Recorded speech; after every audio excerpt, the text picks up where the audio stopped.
une plateforme de soins spirituels, de guérison et de restauration spirituelle et physique.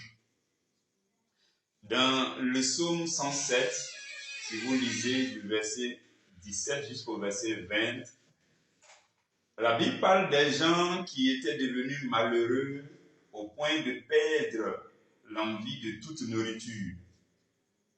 Des gens qui étaient dans une telle détresse au point de toucher même aux portes de la mort.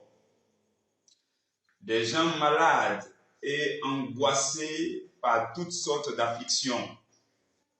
Mais la Bible dit dans ces versets qu'ils ont crié à l'Éternel et l'Éternel envoya sa parole et il les guérit. Donc la prédication de la parole de l'Éternel est une plateforme de guérison et de délivrance. Et quand vous avez cette connaissance, vous améliorez votre manière de prêter oreille à une prédication de la parole de l'Éternel. La Bible dit encore, « Mon fils, sois attentif à mes paroles, prête l'oreille à mes discours, qu'ils ne s'éloignent pas de tes yeux, car tu les gardes dans le fond de ton cœur, parce que c'est la vie pour ceux qui les trouvent et c'est la santé pour tout leur corps. » Proverbe 4, verset 20 à 22. Donc, c'est le moment d'être attentif pour recevoir la vie et la santé pour tout ton corps. Et nous sommes plus qu'à l'hôpital, je vous le dis. Donc, asseyez-vous bien pour recevoir les soins de Jésus-Christ, le grand médecin. J'aimerais encore saluer respectueusement vos honorables présences en vos rangs respectifs et dans le nom de Jésus-Christ, l'auteur de notre salut commun. Que Dieu vous bénisse en ce soir. Et avec votre attention, je vais lire dans Jean chapitre 11, verset 1 jusqu'au verset 7. La Bible dit, il y avait un homme malade, Lazare, de Béthanie, village de Marie et de Marthe, sa sœur. C'était cette Marie qui oignit de parfum le Seigneur et qui lui essuya les pieds avec ses cheveux, et c'était son frère Lazare qui était malade. Les sœurs envoyaient dire à Jésus, « Seigneur, voici, celui que tu aimes est malade. » Après avoir entendu cela, Jésus dit, « Cette maladie n'est point à la mort, mais elle est pour la gloire de Dieu, afin que le Fils de Dieu soit glorifié par elle. » Verset 5. Or, Jésus aimait Marthe et sa sœur et Lazare.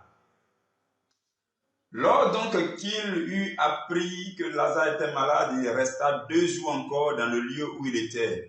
Et il dit ensuite aux disciples, « Retournons en Judée. » Merci Seigneur.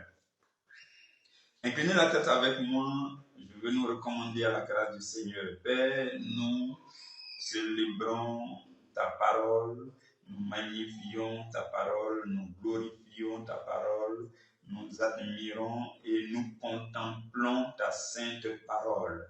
Célébré sois-tu dans ta parole ce soir.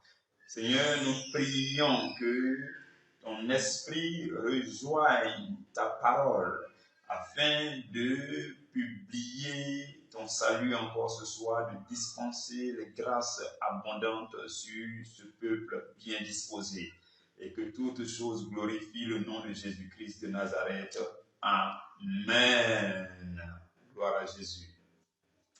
Bien-aimés frères et sœurs, nous avons un thème assez consistant ce soir, et ce thème est inclus dans le verset 4 de Jean 11 que nous avons lu, qui dit « Cette maladie n'est point à la mort, mais elle est pour la gloire de Dieu. La suite dit, afin que le Fils de Dieu soit glorifié par elle. Frères et sœurs, la maladie est en principe un processus qui veut conduire vers la mort. C'est ce que la maladie fait. Lorsque la maladie vient, elle a tendance à annoncer la mort. De sorte que tous ceux qui sont malades craignent plus la mort que ceux qui sont en bonne santé. Mais, paradoxalement, il y a des gens en bonne santé et que la maladie surprend, ou du moins que la mort surprend sans qu'ils soient tombés malades. C'est vraiment paradoxal aussi. Cela veut dire tout simplement que ce n'est pas la maladie qu'il faut craindre. Je veux le répéter à quelqu'un. Ce n'est pas la maladie qu'il faut craindre. Ce n'est pas la maladie qu'il faut craindre. Vous comprenez, frères et sœurs? Mais plutôt la mort. Et pour ce qui nous concerne, c'est Dieu qui a le dernier mot au sujet de la mort. Parce qu'il est dit dans Apocalypse 1, verset 18, « Je tiens les clés de la mort et du séjour des morts. » Donc, désormais, c'est Christ qui décide de notre mort. Et d'ailleurs, le chemin qui mène au séjour des morts est fermé, est fermé pour les chrétiens. Je ne sais pas si vous le savez, le chemin qui mène au séjour des morts est fermé pour les chrétiens parce que depuis le sacrifice de Jésus, un autre chemin a été ouvert pour tous ceux qui croient en lui. Et c'est le chemin du paradis éternel. De telle sorte que même la mort physique d'un chrétien n'est point à la mort. C'est pourquoi le Seigneur Jésus dit, « Je suis la résurrection et la vie. Celui qui croit en moi vivra, quand même il serait mort. » Jean 11, 25. Donc même la mort physique du chrétien n'est point à la mort. Non seulement Christ a prévu que tu termines ta mission sur terre avant qu'il te prenne avec lui, mais même cette mort physique corporelle ne sera point à la mort éternelle. Vous comprenez, j'espère qu'on suit très bien ensemble et qu'on avance ensemble. Du coup, que vous soyez malade ou pas, il n'y a plus rien à craindre tant que vous êtes en Christ. La mort physique n'est pas à craindre parce que cette maladie-là n'est point à la mort et tu accompliras tous les jours de ta vie avant de quitter cette terre. La parole dit dans Exode 23, 25 à 26, la parole dit, « Vous servirez l'Éternel et il bénira votre pain et vos eaux. Et j'éloignerai la maladie du milieu de toi. Et il n'y aura dans ton pays ni femme qui avorte, ni femme stérile. Je remplirai le nombre de tes jours. » Comprenez comment Dieu parle? Donc l'astuce, c'est de vous engager dans le service. Et de vous engager dans tout ce qui fait avancer l'œuvre de Dieu. Parce qu'il a dit, vous servirez l'Éternel. Et je veux que vous remarquiez avec moi que dans la parole de Dieu, il y a toujours des conditions qui sont rattachées à des promesses. Les promesses attirent vite notre attention, mais il ne faut pas ignorer les conditions. Il a dit, vous servirez, avant de dire le reste. Donc, ce que nous devons faire sans tarder, c'est de nous engager dans le service et de contribuer à faire avancer l'œuvre de Dieu. Et il dit ensuite, je remplirai le nombre de tes jours. Le nombre de tes jours, c'est le nombre que le ciel avait défini avant même ta venue sur la terre. C'est le nombre qu'il te faut pour très bien accomplir ta mission sur la terre. Maintenant, est-ce que tu es en train de travailler à cette mission? C'est ça la question. Si ce n'est pas le cas, il faut se mettre au travail. Malade ou pas, souffrant ou pas, mettez-vous au travail et vous verrez que Dieu vous permettra de vivre aussi longtemps possible pour que vous continuiez à glorifier son nom par votre travail, par votre vocation, par votre mission. Et Dieu dit encore dans le psaume 91, verset 14 au verset 16, il dit, « Puisqu'il m'aime, je le délivrerai, je le protégerai, puisqu'il connaît mon nom. Il m'invoquera et je lui répondrai. Je serai avec lui dans la détresse, je le délivrerai, je le glorifierai. Je le rassasierai de longs jours et je lui ferai voir mon salut. » Qu'est-ce qu'il a dit au verset 16? Je le rassasierai de longs jours. Frères et sœurs, long jour, ça veut dire long jour. Si long jour pour toi, ça veut dire 40 ans, ça c'est toi. Alors tu peux continuer à t'attendre à la mort et vivre dans la peur quand tu es un petit bobo. Mais Dieu a dit long jour. Et long jour, c'est long jour. Demandez à Abraham et il va vous dire qu'à 75 ans, long jour n'avait même pas encore commencé pour lui. Et toi qui n'as même pas encore 35 ans, tu crains la mort comme si tu as déjà dépassé long jour. Non, frères et sœurs. Donc, il est temps de parler à vos douleurs pour leur donner votre compréhension de long jour. Dieu a déjà dit long jour et donc cette maladie ne sera point à la mort. Je le répète, Dieu a déjà dit long jour et donc ces petits bobos, ces maladies ne sont point à la mort. Dieu a dit, puisqu'il m'aime, je le délivrerai, je le protégerai. Donc ce qu'on a encore à faire, c'est de ne pas craindre la maladie ou la mort. C'est d'aimer Dieu plus ardemment. Et comme il est fidèle, il nous délivrera et il nous protégera. Vous comprenez, frères et sœurs? Et il a dit encore, puisqu'il connaît mon nom. Donc, pendant que les douleurs perdent leur temps dans votre corps, vous devez être occupé à chercher Dieu et à le connaître. C'est là que se trouve la guérison et la délivrance. Et encore dans Proverbe 3, verset 1 à 2, Dieu dit, « Mon fils, n'oublie pas mes enseignements et que ton cœur garde mes préceptes, car ils prolongeront les jours et les années de ta vie. » Car ils feront quoi? Ils prolongeront les jours et les années de ta vie et ils augmenteront ta paix. Frères et sœurs, occupons-nous à connaître Dieu. Et c'est ce qui prolongera les années de nos vies. Donc non seulement Dieu nous a promis de longs jours, qui signifie effectivement longs jours, mais il a aussi prévu un plan de prolongation. Donc cette maladie n'est pas à craindre parce que nous servons le Dieu capable de prolonger les années de nos vies. Vous comprenez, frères et sœurs? Et maintenant, revenons encore à notre thème. Et je nous invite à faire très attention au sens des mots maladie et mort. Je veux qu'on fasse très attention au sens de ces mots-là. Je voudrais que nous ayons une compréhension élargie de ces notions. L'histoire de Lazare est déjà passée.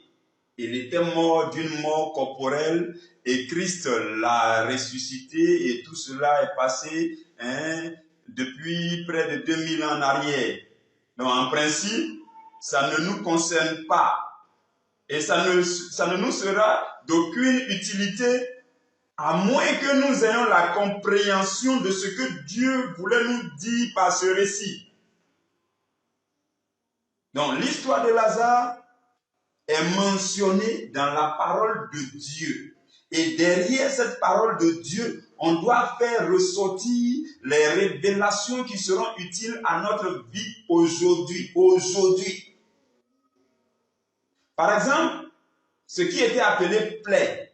Plaie dans la Bible, elle n'a pas forcément le sens de la plaie comme sur un corps. La Bible appelle plaie tous les fléaux que Dieu a envoyés sur les Égyptiens. Donc, la compréhension élargie du mot plaie, c'est tous les fléaux douloureux. Et en fait, ce que la maladie représentait pour le corps de Lazare, c'est ce que bien d'autres douleurs ou d'autres difficultés peuvent représenter pour certains domaines de la vie de certaines personnes aujourd'hui. Je veux que vous suiviez très bien pour très bien comprendre. Et ce que la mort signifiait pour Lazare, c'est aussi ce que certaines réalités représentent dans certaines situations aujourd'hui. Vous comprenez? Ce que la mort signifiait pour Lazare, c'est aussi ce que certaines réalités représentent dans certaines situations aujourd'hui. Donc, ayons une compréhension très élargie des mots maladie et mort. Les premières révélations qu'on peut tirer de ce texte de Lazare là, concernent effectivement les maladies et les douleurs dans le corps. Et Jésus dit que ces maladies ne sont point à la mort. La mort ne surviendra pas car vous avez une mission à accomplir avant de retourner au Père. Vous avez besoin de longs jours pour accomplir votre mission sur la terre et Dieu a décidé de vous rassasier de ces longs jours. Du coup, je le proclame encore, que toutes ces douleurs dans vos corps sont condamnées à rebrousser chemin au nom du Dieu qui a dit « Et j'éloignerai la maladie du milieu de vous ». Au nom de Jésus-Christ, pour tous ceux qui sont malades au milieu de nous, votre restauration est ordonnée ce soir. Entrez en possession de votre bonne santé au nom puissant de Jésus-Christ de Nazareth. Et quelqu'un qui reçoit cela va libérer 3 fois Amen, très fortement dans l'atmosphère. Amen, Amen, je le crois. Amen, Amen, je le crois. Et je vais revenir encore à notre thème et nous allons poursuivre. C'est comme si on venait de faire une sorte d'introduction. Nous allons poursuivre avec une prédication plus large pour une plus grande bénédiction ce soir. Je disais qu'on doit avoir une compréhension élargie des notions de maladie et de mort. Quand Dieu dit plaie, il s'agit de tous les fléaux douloureux. Et quand il dit maladie, il ne fait pas seulement allusion à la maladie physique et corporelle. Vous comprenez, frères et sœurs? Par exemple, la menace que l'échec représente pour la vie d'une entreprise ou pour les études de quelqu'un, c'est cette même menace que la maladie représente pour le corps d'une autre personne. Et de même qu'on craint la mort lorsqu'on est malade, c'est ainsi qu'on craint la faillite et la fermeture d'une entreprise lorsque les échecs sont répétés. Et les échecs répétés dans les études d'une personne peuvent conduire à l'abandon et à la déscolarisation de cette personne.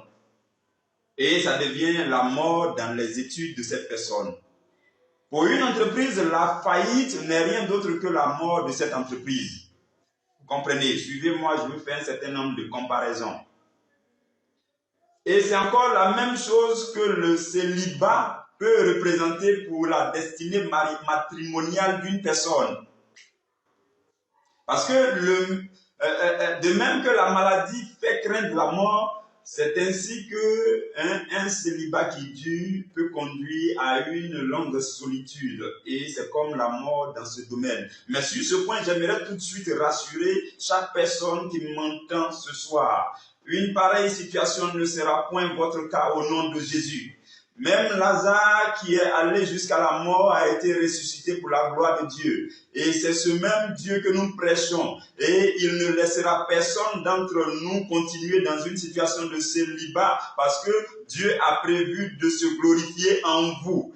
Et quelqu'un qui croit en ces choses va la recevoir et va les sceller dans le nom de Jésus en disant puissamment Amen.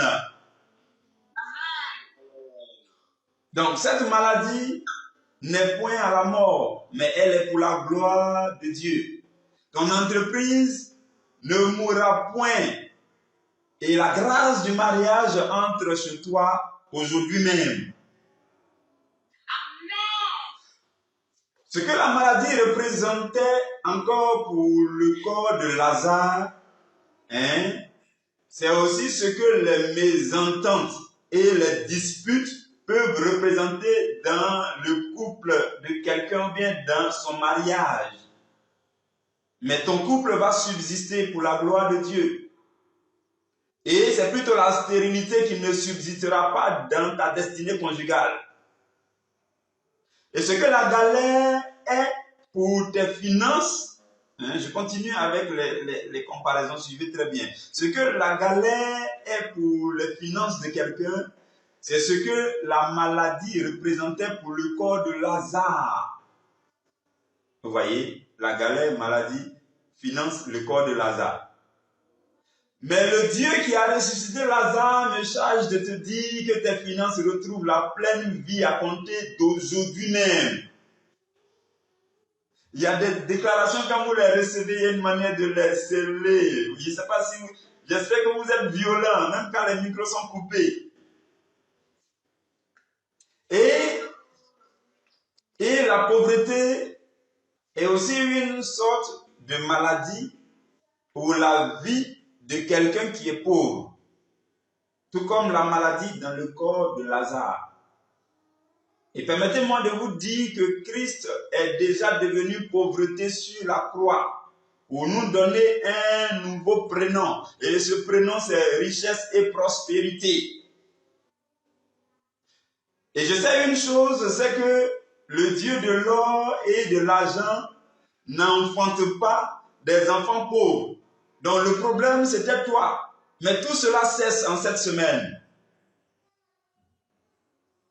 Et la dernière comparaison que je veux vous donner est la plus grande de toutes les comparaisons que je viens de nous donner pour mieux comprendre le thème. Ce que la maladie représentait pour Lazare, c'est ce que représente la souffrance d'une âme qui ne vit pas en communion avec Christ. Et dans ce sens, la mort de Lazare représente la mort spirituelle qui est une vie hors de la présence de Dieu. De même que la maladie annonce la mort, de même une mauvaise santé spirituelle peut conduire à la mort spirituelle. Et en laissant M. Lazare et son histoire de côté, on dira qu'un chrétien est malade lorsqu'il n'y a aucune amélioration dans sa relation personnelle avec le Christ. Et ce chrétien court le risque d'être séparé de Dieu. Ce chrétien est en danger, il est en danger de mort spirituelle. Et c'est par grâce que Dieu a disposé l'instant présent. Et c'est encore par cette même grâce que tu as entendu tout ce que tu as entendu jusque-là. Donc, frères et sœurs, la grâce de Dieu est un véritable secours pour notre âme. Car c'est par grâce que vous êtes sauvés, par le moyen de la foi, et cela ne vient pas de vous, c'est le don de Dieu, Éphésiens 2:8. Donc, si je reprends notre thème, vos yeux ne resteront plus fixés sur Lazare, mais vous aurez une vision élargie de ce que cela signifie pour votre vie. Cette maladie n'est point à la mort, mais elle est pour la gloire de Dieu. Cette mauvaise qualité de vie chrétienne ne conduira pas quelqu'un hors de Dieu, mais Dieu va se glorifier pour rétablir toutes choses à compter d'aujourd'hui. Cette pauvreté ne sera point fatale pour vous. Mais quelqu'un est déjà devenu pauvreté sur le bord de la croix et ce quelqu'un commence à vous secourir dès maintenant. Cette galère dans vos finances ne sera pas non plus fatale. Ces disputes et ces mésententes dans votre couple ne conduiront point jusqu'à la séparation ni au divorce, car Dieu a décidé de tout rétablir pour se glorifier dans votre couple. Ce célibat n'est point à la mort, mais la gloire de Dieu va se manifester. Dieu, à travers un mariage glorieux, va se manifester. Et il a déjà décrété, il a déjà signé cela en cette semaine. cette entreprise, cette activité n'est point à la faillite, mais elle est pour la gloire de Dieu. Toutes ces situations douloureuses ne sont point à la mort, mais elles sont pour la gloire de Dieu, afin que le Fils de Dieu soit glorifié par elles. Donc maintenant, nous avons une compréhension large. Et tout comme dans le cas de Lazare, des messagers ont déjà parlé à Jésus à votre sujet. Je veux que cela réjouisse le cœur de quelqu'un. Ils ont dit, Seigneur, voici, celui que tu aimes est malade. Il y a des messagers qui vous ont dépensé pour aller dire au Seigneur, Seigneur, voici, la sœur, le reste pour la bergère, la sœur, la maman que tu aimes est malade. Donc quand je dis malade, maintenant vous ne voyez plus la maladie dans le corps, mais vous voyez toute situation d'affliction dans votre vie. Donc ils sont allés dire, Seigneur, celui-là que tu aimes est malade. Vous comprenez? Cela a déjà été dit au Seigneur. Et la Bible dit dans Deutéronome 23, verset 5, la Bible dit, mais l'Éternel, ton Dieu, n'a point voulu écouter Balaam. Vous connaissez cette histoire où Balak a appelé Balaam pour venir maudire Israël. Et la Bible dit l'Éternel n'a pas écouté Balaam. Et l'Éternel, ton Dieu, a changé pour toi la malédiction en bénédiction. Parce que tu es aimé de l'Éternel, ton Dieu. Ce soir, Dieu est en train de changer les malédictions en bénédiction. Dieu est en train de changer les malédictions en bénédiction. Je le dis. Dieu est en train de changer des malédictions en bénédictions ce soir. L'Éternel est en train de changer beaucoup de malédictions en bénédictions ce soir. Donc, faisons seulement tout ce que nous pouvons faire pour nous rendre agréable à Dieu, pour l'aimer. Il nous aime d'un amour spécial. Et il a décidé d'accomplir des choses impossibles en notre faveur. C'est ce que Dieu a décidé. Et maintenant, la Bible dit aussi qu'au sujet de Lazare, Jésus a retardé encore 2 jours. Et par la suite, Lazare qui était malade est mort. Et à ce niveau, tout espoir était humainement perdu. Marie et Marthe étaient affligées et pleuraient. Tout espoir était perdu humainement. Souvent, lorsque Dieu intervient, au moment où les hommes ont encore de l'espoir, ils ont tendance à se prévaloir de ce que Dieu accomplit. Je ne sais pas si vous l'avez remarqué. Mais si vous avez un bon cœur, Dieu interviendra en votre faveur même au moment où il y a encore de l'espoir. Parce qu'il vous connaît, il connaît votre cœur, il sait que vous n'allez pas vous glorifier vous-même, mais vous allez le glorifier lui seul. Quand vous avez de tels cœurs, à n'importe quel moment Dieu intervient dans votre situation. Il n'a même pas besoin de retarder 2 jours. Vous comprenez, frères et sœurs? Mais si notre cœur n'est pas bon, il arrive que Dieu attende que tout espoir soit perdu avant qu'il intervienne. Mais quoi qu'il en soit, il intervient toujours. Et dans le cas de Lazare, tout espoir était perdu. Et peut-être que c'est le cas de quelqu'un qui m'entend ce soir. Mais ce qui est assez rassurant, c'est que Christ avait déjà donné son verdict, son décret. Avant même de prendre son retard de 2 jours dans le cas de Lazare, il avait déjà donné le verdict. Et pour vous et pour moi, le verdict, le décret a déjà été donné aussi. Le décret a déjà été signé aussi. Donc peu importe le retard que le Christ avait mis pour intervenir dans votre situation, le verdict était déjà prononcé. Et ce verdict, c'est cette maladie n'est point à la mort. Avant même que Jésus prenne 2 jours, avant qu'il retarde, il a donné le verdict. Il dit cette maladie n'est point à la mort. C'est-à-dire que même s'il faisait 1 mois, cette maladie n'est toujours pas à la mort. Il a déjà donné son décret. Et remarquez que la Bible dit dans 2 Pierre 3, verset 8, « Mais il est une chose, bien-aimée, que vous ne devez pas ignorer. C'est que devant le Seigneur, un jour est comme 1000 ans, et 1000 ans sont comme un jour. » Donc, Toute une vie sans espoir peut être restaurée en une seule semaine de renforcement spirituel. Plusieurs années de chômage peuvent être restaurées en un seul jour. Toute une vie sans espoir peut être restaurée en une seule semaine de renforcement spirituel. Et plusieurs années de chômage peuvent être restaurées en un seul jour. Et le verset 9 de 2 Pierre chapitre 3 dit, « Le Seigneur ne tarde pas dans l'accomplissement de la promesse comme quelques-uns le croient, mais il use de patience envers vous, ne voulant pas qu'aucun périsse, mais voulant que tous arrivent à la repentance. » Vous comprenez, frères et sœurs? Donc, quand Dieu tarde, c'est souvent parce qu'il attend qu'on parvienne à la repentance sincère, véritable. Là, je parle à quelqu'un. Et pour vous et pour moi, nous sommes en train de faire ce temps de jeûne et de prière et il est clair qu'à travers ce temps, nous sommes enfin arrivés à cette repentance sincère, véritable. Et Dieu avait certainement tardé jusqu'à notre repentance en cette semaine. Et donc c'est l'heure de son intervention. C'est l'heure de l'intervention de Dieu dans nos vies en cette semaine.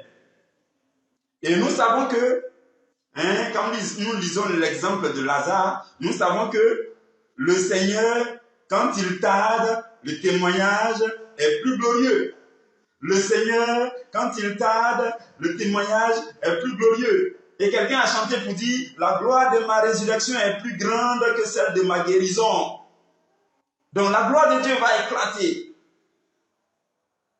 Et Dieu finit toujours par se glorifier dans les situations difficiles que traversent ses enfants. Et votre tour est enfin arrivé. Et maintenant au verset 7 de notre texte d'appui, le Seigneur va finalement dire, retournons en Judée. Waouh, il dit retournons en Judée. Après 2 jours, il dit retournons en Judée. Et nous avons lu, pour nous arrêter au verset 7, parce que c'est aujourd'hui que Christ retourne dans ta Judée. À l'instant où vous m'entendez, Christ dit à ses anges, retournons dans sa Judée. Votre Judée, c'est le lieu où vous avez été mis au tombeau selon les hommes. Mais Christ retourne là. Votre Judée, c'est là où vos finances ont besoin du secours de Christ. Votre Judée, c'est là où Christ vient pour faire éclater la gloire de Dieu. Et cela se passe aujourd'hui. Toutes ces situations ne sont point à la mort, mais pour la gloire de Dieu, afin que le Fils de Dieu soit glorifié par elle. Et pendant que quelqu'un lève les mains au ciel, Christ te rejoint maintenant dans ta Judée. Christ rejoint quelqu'un, lève les 2 mains ou alors lève une main au ciel et reçoit la visitation de Christ et de ses anges maintenant. Ils viennent visiter tous les aspects de ta vie. La puissance de Dieu va parcourir ton corps pour ôter toute présence douloureuse, parce que c'est là qu'il arrive. Il dit, retournons en Judée, retournons dans sa Judée. Lève la main, tiens la main comme ça, reçois la présence de Dieu, la visitation du Seigneur Jésus. Il a dit à ses anges, allons dans sa maison, allons là, oui, dans sa Judée. Et la puissance de Dieu parcourt chaque domaine de ta vie pour les restaurer et leur redonner la santé divine. Tout cela n'était point à la mort, mais pour la gloire de Dieu. Je le dis aujourd'hui, je le proclame pendant que le Seigneur Jésus est en train de visiter chaque aspect de votre vie. Tout cela n'était point à la mort, mais pour la gloire de Dieu, afin que le Fils de Dieu soit glorifié. Reçois maintenant la visitation de l'onction de Dieu. Reçois maintenant la visitation de l'onction de Dieu. Une pleine visitation de tous les domaines de ta vie. Dieu est en train de signer des dossiers. Dieu est en train de signer des dossiers pour un emploi auquel tu ne t'attendais pas. Dieu le fait maintenant. Pendant que je parle, Dieu est en train de visiter les endroits où tu as déposé tes dossiers. Il est en train de lui-même signer pour un emploi auquel tu ne t'es jamais attendu. Reçois sa visitation maintenant. Reçois la visitation de Dieu dans ton couple, dans ton mariage. Reçois la visitation de Christ et de ses anges dans ton mariage. Il est en train de changer les malédictions en bénédictions maintenant. Dieu est en train d'opérer ce changement de malédiction en bénédiction. Je vois la grâce du mariage qui prend la place de ce célibat. Je vois la grâce du mariage qui prend la place de ce célibat. Je veux le redire encore parce que cela te concerne. Je vois la grâce du mariage prendre la place de ce célibat. Oui, quelqu'un est concerné. Et pendant que je parle, la puissance qui accompagne ce message te rejoint. Je vois la grâce du mariage prendre la place de ce célibat, car ce célibat n'est point à la mort, mais pour la gloire de Dieu. Dieu est en train de se glorifier. Il est en train de redonner un nouveau souffle à quelqu'un maintenant. Dieu est en train de donner, de faire renaître ton commerce. Dieu est en train de relever l'entreprise de quelqu'un pour la gloire de son nom. Le Seigneur est en train de se glorifier, en train de se manifester dans la vie de quelqu'un. Il est en train de visiter vos vies. Il est en train de toucher maintenant. Il est en train de visiter même jusque dans ta famille, dans les fondements familiales pour détruire ce qui avait besoin d'être détruit. Au son de ma voix, la puissance de Dieu descend là-bas maintenant pour opérer ce qu'il convenait d'opérer pour la gloire de son nom. Dieu se glorifie en ce soir dans ta vie au nom puissant de Jésus. Merci Seigneur. Gloire à toi Seigneur. Et quelqu'un va acclamer puissamment le Seigneur. Il va acclamer puissamment le Seigneur. Tu vas acclamer le Seigneur puissamment. Merci Majesté. Gloire à toi, Père. Célébré sois-tu. Nani rombre. Ramane nungil na mundere brosto kindi manele. Rano kunde sheta dendoli. Ramai no kunte mangaro breshe. Rena mama kunde rebrostum kintale. Rano kontune rengo sheterebri. Rama kontunde lana rekunde rebro. Naiste kende. Mangoro gonde shebarebro. Raine ina maune lingere brostu. Ramane ngona kintende ro. Lano kundeshe. Reune pinga naone le kundere. Nano kumme yanta la kundere bro. Gloire à toi Seigneur. Béni sois-tu Seigneur. Alléluia. Gloire à Jésus. Amen, amen. Maintenant, et nous allons prier ensemble. Nous allons prier pour cette seule intention. Oui, je veux que nous prions. Il y a un feu qui a été allumé. Nous allons l'entretenir jusqu'à ce que ça nous rapporte tout ce qui nous revient ce soir. Je veux que nous puissions prier. Écoutez-moi s'il vous plaît. Tu vas regarder toutes les montagnes, les collines de ta vie, tous les obstacles, tout ce qui fait obstacle à ton avancement, toutes les oppositions que tu connais, toutes les situations difficiles. Et tu vas leur ordonner de tourner à la gloire de Dieu. Comprenez ce que je dis? La Bible dit dans le psaume 114, quand Israël sortit de l'Égypte, quand la maison de Jacob s'éloigna d'un peuple barbare, Juda devint son sanctuaire. Israël fut son domaine. Et la Bible dit au verset 3, la mer le vit et s'enfuit. Le Jourdain retourna en arrière. Les montagnes sautaient comme des béliers. Les collines comme des agneaux. Donc tu vas ordonner à toutes les situations difficiles de retourner à la gloire de Dieu. Tu vas élever ta voix et tu vas le faire toi-même. Le Seigneur a dit dans Marc 11, 23, il dit, si tu dis à cette montagne, ôte-toi de là et jette-toi dans la mer, et si tu ne doutes point, tu le verras s'accomplir. Si tu dis à cette montagne, ôte-toi de là, jette-toi dans la mer, et si tu ne doutes point, tu le verras s'accomplir.